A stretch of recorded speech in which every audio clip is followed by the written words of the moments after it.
प्रिय छात्र नमस्कार, आप सभी का स्वागत है आपके अपने YouTube चैनल ऑनलाइन मैथमेटिक्स 2.0 पर। दोस्तों मैं हूं अभिनंदन सर। तो दोस्तों आज हम लोग इस वीडियो में बात करने वाले हैं प्रश्नावली 1.1 यानी इनका इंट्रोडक्शन वीडियो पहला वीडियो अपलोड कर चुके हैं, यह दूसरा वीडियो है। अगर आप वह वीडियो नहीं देखे हैं तो आप प्ले लिस्ट में जाकर उस वीडियो को देख सकते हैं। Number system NCERT class 10th लिखा हुआ है, आप वहां जाकर सारा वीडियो देख सकते हैं। तो आज हम लोग इस वीडियो में बात करने वाले हैं यानी निम्नलिखित संख्या का एचसीएफ ज्ञात करने के लिए यूक्लिड विभाजन एल्गोरिथम का प्रयोग कैसे करते हैं। आज इस पर हम लोग सारा का सारा सवाल बनाएंगे, तो आप लोग वीडियो में बने रहें। दोस्तों अगर आप पहली बार मेरे चैनल पर आए हैं तो चैनल को सब्सक्राइब कर और बेल आइकन को जरूर दबा दें। इससे यही फायदा होने वाले हैं दोस्तों, जब भी मैं कोई न्यू वीडियो अपलोड करूं तो आपको इस वीडियो का नोटिफिकेशन सबसे पहले पहुंच पाए और आप इस वीडियो का लाभ उठा सकें। तो चलिए वीडियो में बने रहे, कुछ नया सीख लेते हैं। तो क्वेश्चन पहला पढ़ लेते हैं दोस्तों। निम्नलिखित संख्या का एचसीएफ ज्ञात करने के लिए यूक्लिड विभाजन एल्गोरिथम का प्रयोग कीजिए। पहला क्वेश्चन है 135 और 135 और 225 का एचसीएफ निकालना है यूक्लिड विभाजन से। हमने आपको दोस्तों पहले वीडियो में बता चुके हैं यानी फॉर्मूला कैसे तैयार करते हैं। तो मान लेते हैं कोई भाजक क्या है, कोई भाजक मान लेते हैं यहाँ पर 2 है, भाज्य क्या है a है, भागफल कितना आ गया था q, और मान लेते हैं शेषफल कितना आ गया r। तो इसको फार्मूला बनाने के लिए हमने क्या किए थे, यानी इसको लिखे थे भाज्य बराबर, यानी a बराबर लिख सकते हैं जो भाजक गुना भागफल प्लस शेषफल होता है, यानी 2 गुना q प्लस का r होगा, यानी आप लिखेंगे 2 गुना प्लस r। तो आपका ये फार्मूला होता है यूक्लिड विभाजन एल्गोरिथम का। तो चलिए आज हम लोग देखते हैं इस फार्मूला पर कैसे इस सवाल को बनाया जाए। ठीक है, तो दोस्तों आप अपने पास मैथ जरूर रखें और आपको देखने में सुविधा हो, उनके बाद फिर आप सवाल को सॉल्व करें। चलिए देख लेते हैं। तो सबसे पहले हम लिखेंगे इस सवाल को बनाने क्रम में जो इन दोनों में से बड़ा संख्या कौन है, जो बड़ी संख्या होगा उसे आप पहले लिख लें। तो चलिए लिख लेते हैं 225 135 से क्या है बड़ा है। तो हमने लिख लिया, अब दोनों में से कौन बड़ा है। तो यूक्लिड विभाजन में यानी बड़ी संख्या में इससे भाग देना पड़ता है। तो चलिए रफ का इस्तेमाल कर लेते हैं। तो 225 में भाग देना है किससे, 135। तो कितना बार में जाएगा दोस्तों, यहाँ पर ध्यान देंगे। तो 35 दूना तो ज्यादा हो जाएगा ना, तो कितना बार में जाएगा, यानी एक बार में। तो 35 एकम 35, तो यहाँ पर हम लगाएंगे 135। 5 में से 5 जाएगा, कितना बचेगा 0, और उनके बाद यहाँ फिर घटाएंगे तो आपको मिलेगा 90, यानी 12 में से 3 गया तो नहीं, ये तो आपका फिर 0 ही हो गया। तो अब क्या करना है, इसको लिखने का हमने क्या बताए थे, यानी भाज्य बराबर होता है भाजक गुना भागफल प्लस का शेषफल होता है। तो ठीक उसी प्रकार से यहाँ पर लिखेंगे। तो 225 बराबर 135 गुना 1 प्लस का क्या होता है 90, यानी भाज्य बराबर भाजक गुना भागफल प्लस का होता है शेषफल। तो आप इसे ध्यान में रखें। तो चलिए फर्स्ट स्थिति में लिख लेते हैं 225 बराबर क्या लिखना है, 135 गुना 1 प्लस 90 होगा। ठीक है ना, चलिए यहाँ पर लिखते हैं 135 गुना 1 प्लस का 90, और यहाँ पर आप लिख सकते हैं शेषफल बराबर 0 नहीं है, 9 भी लिखेंगे तो चलेगा और लिख देंगे तो अच्छा रहेंगे। ये भाग तब तक देना है जब तक शेषफल में 0 ना आ जाए। एल्गोरिथम का नियम है, जब तक इसमें 0 नहीं आ जाए तब तक भाग देते रहेंगे। ठीक है, चलिए अब क्या करना है, जो पहले से शेषफल था उसे अब भाजक बनाएंगे और यह 135 को यहाँ पर फिर से लिख देंगे। ठीक है, अब देखते हैं यह कितना बार में जाएगा, यानी 90 दूना 180 ज्यादा हो जा रहा है ना, तो एक बार में जाएगा।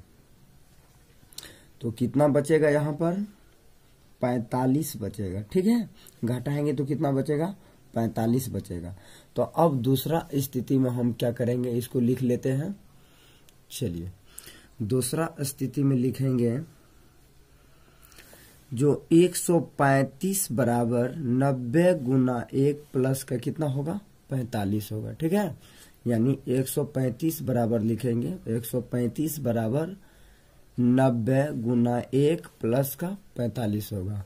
तो चलिए लिख लेते हैं, 135 बराबर होगा 90 गुना 1 प्लस का 45, जहां शेषफल बराबर 0 नहीं है। ठीक है, तब तक भाग देना है दोस्तों जब तक शेषफल शेषफल में 0 ना आ जाए। ठीक है, ये तो थोड़ा टाइम लगेगा ही, क्योंकि रफ करना पड़ता है यूक्लिड विभाजन में। जब तक भाग नहीं देंगे तो पता ही नहीं चलेगा आंसर के बारे में। ठीक है ना। चलिए अब क्या करना है, जो पहले से था शेषफल उसे बना देंगे भाजक, और जो था पहले इसे उतार लेंगे यहाँ पर 90 को, फिर से ये हो जाएगा भाज। अब देखिए कितना बार में जाएगा, यानी 45 दूनी 90 कर सकते हैं ना। तो यहाँ शेषफल क्या हो गया 0 हो गया। तो आपको क्या करना है, 190 बराबर 45 गुना 2 प्लस का 0 होगा, यानी थर्ड स्थिति में लिखेंगे आप 90 बराबर 190 बराबर 45 गुना 2 प्लस का 0 होगा, यानी कहेंगे 45 गुना 2 प्लस का 0। तो यहाँ शेषफल 0 आ गया ना, अब इससे आगे नहीं बढ़ना है। ठीक है ना। अब क्या लिखेंगे यहाँ पर वो समझिए, अतः 135 और 225 का HCF कितना होगा, जो लास्ट में यहाँ पर बचते हैं वही होता है, तो 45 हो गया। आप इस तरह से बना सकते हैं दोस्तों। तो मुझे उम्मीद है आप इस प्रश्न को अच्छे से समझ गए होंगे। तो चलिए देख लेते हैं दूसरा प्रश्न। दूसरा प्रश्न है 196 और 38,220 का HCF निकालेंगे। तो हमें क्या करना है, सबसे पहले दोनों में से दर्शा देना है बड़ा संख्या कौन है, किससे कौन बड़ा है।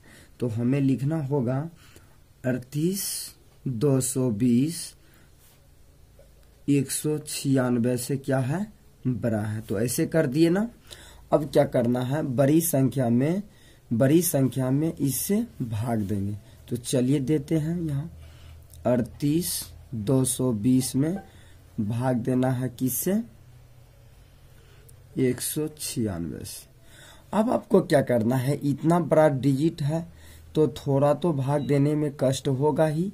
इनको 1-2 बार जैसे अब बनाएंगे तो आप इसे सॉल्व कर पाएंगे आसानी से। होता क्या है, अक्सर स्टूडेंट अब इतना बड़ा भाग है इसको बनाएंगे नहीं, छोड़ देते हैं। अब क्या करें, नहीं करें, तो थोड़ा आपको रफ कर लेना है। ठीक है ना, डरना नहीं है किसी सवाल से। देखिए कोई भी प्रश्न हो आप उसे 1 से 2 बार जरूर पढ़ें, और नहीं होता है आप लीड कॉपी आगे में लेकर बैठे और नोट करें, 1 से 2 बार बनाइए। अगर आपको सवाल समझ में नहीं आता है, कोई प्रश्न डाउट है, तो आप किसी भी वीडियो पर कमेंट कर सकते हैं, सर मुझे नहीं समझ में आ रहा है। पूरी प्रयास रहेंगे आपको साधारण भाषा में समझाने का।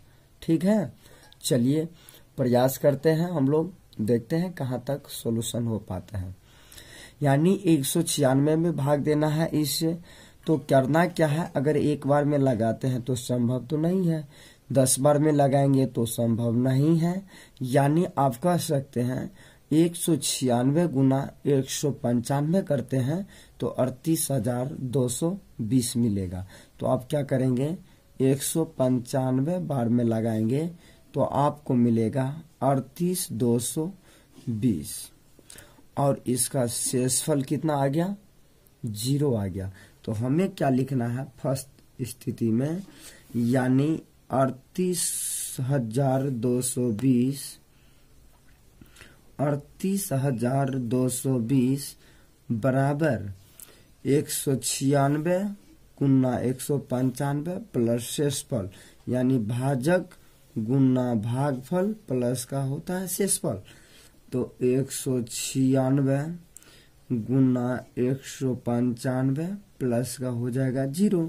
तो अब जो 0 आ गया तो भाग तो आगे बढ़ेंगे नहीं, क्योंकि एल्गोरिथम का मतलब होता है, जो यूक्लिड विभाजन एल्गोरिथम कहते हैं, तब तक भाग देना है जब तक शेषफल 0 ना आ जाए।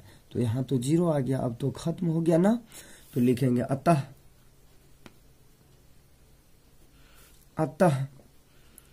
196 और 38,220 का HCF कितना होगा, 196 होगा, जो लास्ट में होता है, जो बचता है लास्ट में। तो आपका आंसर ये रहा। तो दोस्तों मैं उम्मीद करता हूं आपको प्रश्न समझ में आ गए होंगे अच्छे से। चलिए अगला प्रश्न देख लेते हैं। प्रश्न संख्या 3 है क्या, 867 और 225 का HCF निकाल लेंगे वही नियम से, यूक्लिड विभाजन एल्गोरिथम से।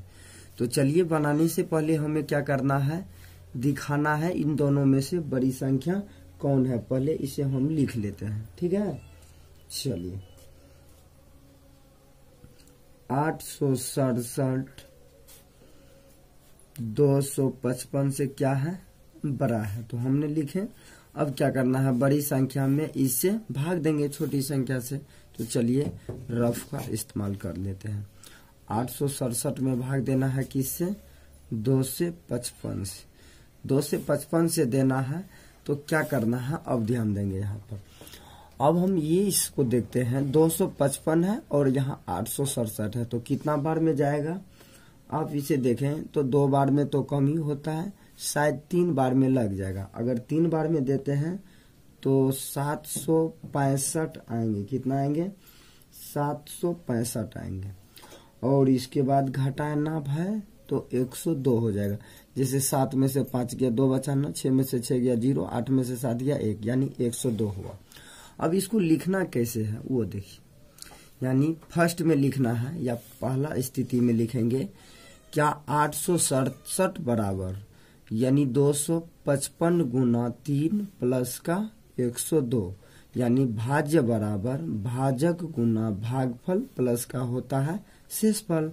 तो लिखना है 867 बराबर 255 गुना 3 प्लस का हो जाएगा 102।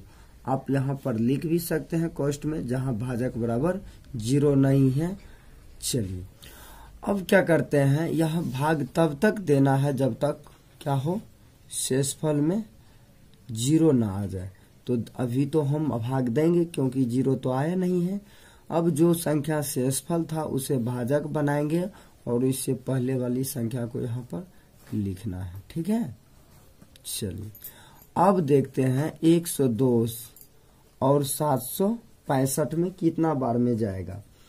तो 102 यानी 2 बार में अगर लगा देते हैं तो 200 कितना हो जाएगा, 4 हो जाएगा। अगर घटाते हैं तो इसके बाद 51 आएंगे। कितना आएंगे, 51 आएंगे। तो करना क्या है, फिर से वही बात, यानी 765 बराबर लिखेंगे 102 गुना 2 प्लस का क्या होगा, 51 होगा। यानी आप कह सकते हैं दूसरा स्थिति में 765 बराबर होगा 102 गुना 2 प्लस का 51 हो जाएगा, जहां शेषफल बराबर 0 नहीं है, ठीक है। चलिए आगे देखते हैं। अब क्या करना है, जो 51 था इसे क्या बनाएंगे, भाज्य और 204 को यहाँ पर लिखना है। अब 204 में इससे भाग देंगे तो कितना बार में जाएगा, 2 बार में जाएगा। 51 दूनी 204 होता है, तो हमें यहाँ क्या मिलेगा, शेषफल 0 मिलेगा। तो 204 बराबर लिखना है 51 गुना 2 प्लस का 0, यहाँ तो शेषफल 0 आ गया है ना। तो चलिए, यानी 204 बराबर लिखना है 51 गुना 2 प्लस का 0, जहाँ शेषफल बराबर क्या है, 0 है। तो अब भाग नहीं देना है, ठीक ना। लिखेंगे अतः 867 और 255 का HCF बराबर जो लास्ट में बचते हैं वही होता है। तो क्या हो गया, 51 हो गया। तो दोस्तों उम्मीद करता हूँ यह प्रश्न आपको समझ में आ गए होंगे। तो चलिए अगला प्रश्न देख लेते हैं किस टाइप का है। नंबर 2 प्रश्न कहता है, जो दर्शाइए कि एक धनात्मक विषम पूर्णांक 6 क्यूब या 6 क्यूब प्लस 1 के रूप का होता है, जहां क्यू एक पूर्णांक संख्या है। दोस्तों मेरे पास तो उतना व्यवस्था नहीं है, पूरा प्रयास करेंगे दिखाने का प्रश्न। आप अपने पास बुक जरूर रखें ताकि आपको प्रश्न पढ़ने में सुविधा हो। हम केवल सॉल्यूशन यहाँ पर दे रहे हैं, आप अपने पास बुक रखेंगे तो आपको अच्छी से समझ में आएंगे क्या कर रहे हैं सर और कौन सा प्रश्न बता रहे हैं, ठीक है ना। तो ये प्रश्न संख्या 2 था, यानी क्वेश्चन कर रहे हैं। फिर से एक बार हम रिपीट कर देते हैं। जो दर्शाइए कि एक धनात्मक विषम पूर्णांक 6 क्यूब या 6 क्यूब प्लस 1 के रूप का होता है, जहां क्यू एक पूर्णांक संख्या है। यानी इसका कहने का मेथड ये है, जो मान लेते हैं कोई भाजक 2 है, ठीक है, और भाज्य a है और भागफल क्या है, q है, और शेषफल क्या आ गया, r आ गया। तो यानी हम इस बात से ये जानते हैं, किसी भी संख्या में अगर भाग दें तो भाजक से शेषफल हमेशा कम ही होता है। जैसे अगर मान लेते हैं, अगर 7 में या 7 में 4 से अगर हम भाग देते हैं तो कितना बार में जाएगा, 1 बार में, यानी 4 एकम 4। तो यहाँ कितना बचा, 3 बचा। यानी ये देखते हैं भाजक से यानी शेषफल का मान क्या होता है, हमेशा कम होता है। नहीं, कम होता है कि नहीं होता है। तो यानी अगर आपसे पूछा जाए जो इस r के लिए इसका मान कितना संभव हो सकता है, तो आप क्या बताएंगे सर। एक तो 0 होगा, एक 1 हो सकता है, एक 2 होगा, एक 3 होगा, इससे ज्यादा नहीं होगा, क्योंकि भाजक से कम कितना मान संभव है, यानी 0 से लेके 3 तक संभव है। तो ठीक उसी प्रकार से यहाँ देखेंगे, अगर 2 है तो इसलिए पूछा जाए r का मान संभव कितना है, तो आप क्या बताएंगे।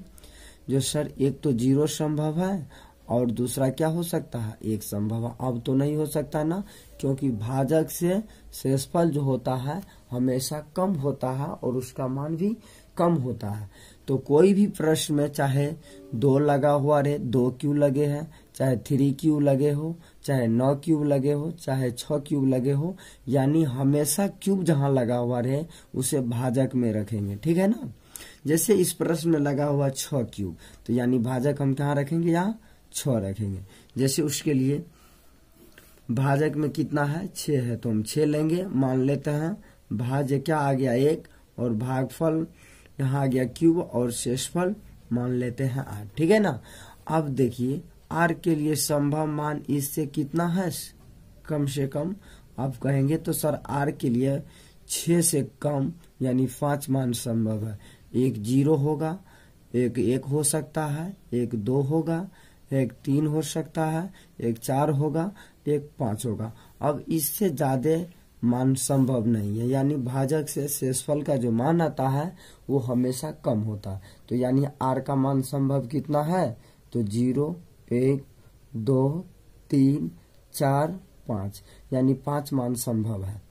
तो हमें क्या करना है, इसे लिखने है, यानी a बराबर, तो वही बात फिर से करना, यानी भाज्य बराबर, बार बार कर रहे हैं ना, एक ही बात ध्यान देंगे, यानी इसी पर पूरा खेला है। अगर आप इसे समझ जाते हैं तो बड़ी सिंपल है, कोई भी प्रश्न को आप सॉल्व कर पाएंगे।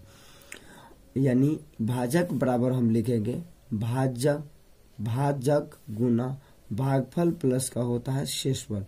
यानी भाज्य बराबर लिखना है भाजक गुना भागफल प्लस का होता है शेषफल। यानी 6 क्यूब प्लस का कितना हो जाएगा r।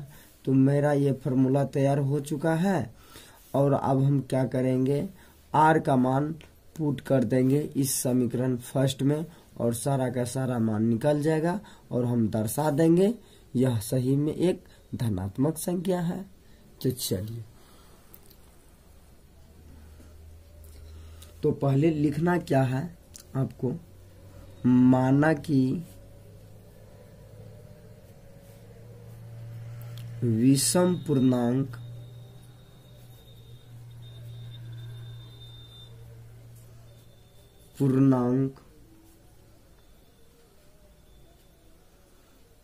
ये है तथा भाजक 6 को माने हैं तो 6 लिखेंगे। तो a बराबर क्या आया हमें 6 क्यूब प्लस का r। ठीक है, तो यहां पर लिखेंगे r के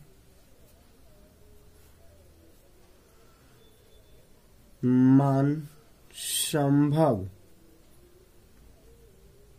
कितना हो सकता है, तो r बराबर लिखना है, एक 0 होगा, एक 1 हो सकता है, 2 होगा, 3 होगा, 4 होगा और 5 तक मान होगा। ठीक है ना, यानी उससे क्योंकि भाजक से हमेशा शेषफल का मान कम होता है, तो यानी हम 0 से लेके 5 तक कर सकते हैं। मान क्या है, अब संभव है। तो चलिए एक एक को पुट करके देखते हैं इस पर और इसके बाद फिर इसे हम पूर्ण रूप में दिखा देंगे। ठीक है, जैसे लिखे यहाँ a बराबर 6 क्यूब प्लस r, यानी r का मान एक बार 0 रखने पर, तो a बराबर कितना हो जाएगा 6 क्यूब प्लस का r की जगह पर कितना मान रखेंगे 0 रखना है, तो यानी a बराबर कितना हो जाएगा 6 क्यूब हो जाएगा। दूसरा क्या है, अगर हम r बराबर 1 रखते हैं मान, तो क्या हो जाएगा a बराबर 6 क्यूब अब प्लस r की जगह पर कितना रखना है 1 रखना है। इसी तरह से हम सारा मान पुट करते चला जाएंगे, यानी r बराबर हम 2 रखेंगे फिर, तो क्या हो जाएगा a बराबर 6 क्यूब प्लस का 2 हो जाएगा। फिर r बराबर अगर 3 रखते हैं तो a बराबर हो जाएगा 6 क्यूब प्लस का 3 हो जाएगा। अगर फिर से हम r बराबर 4 रखते हैं तो आ जाएगा a बराबर कितना 6 क्यूब प्लस का 4 हो जाएगा। अगला है, अगर हम r बराबर 5 रखते हैं तो a बराबर आ जाएगा 6 cube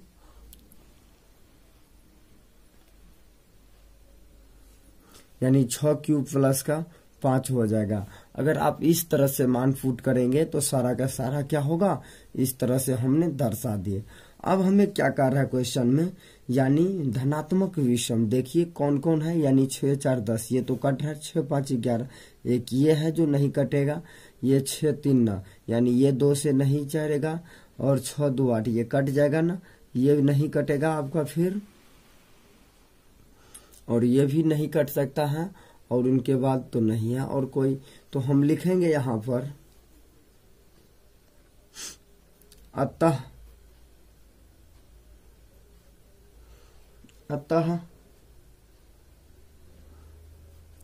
6 cube plus 1 comma 6 cube plus 3, इस तरह से लिख लेना है सभी को। 6 क्यूब प्लस 5 एक धनात्मक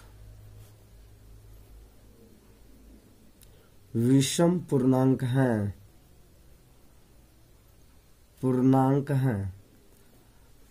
आप यही है, और आप इस तरह के प्रश्न को इसी तरह से सॉल्व कर पाएंगे और सारा का सारा मान इस तरह से पुट करके हमें दर्शाना है, क्योंकि प्रश्न कहता है दर्शाइए कि एक धनात्मक विषम पूर्णांक 6q या 6q+1 का रूप का होता है।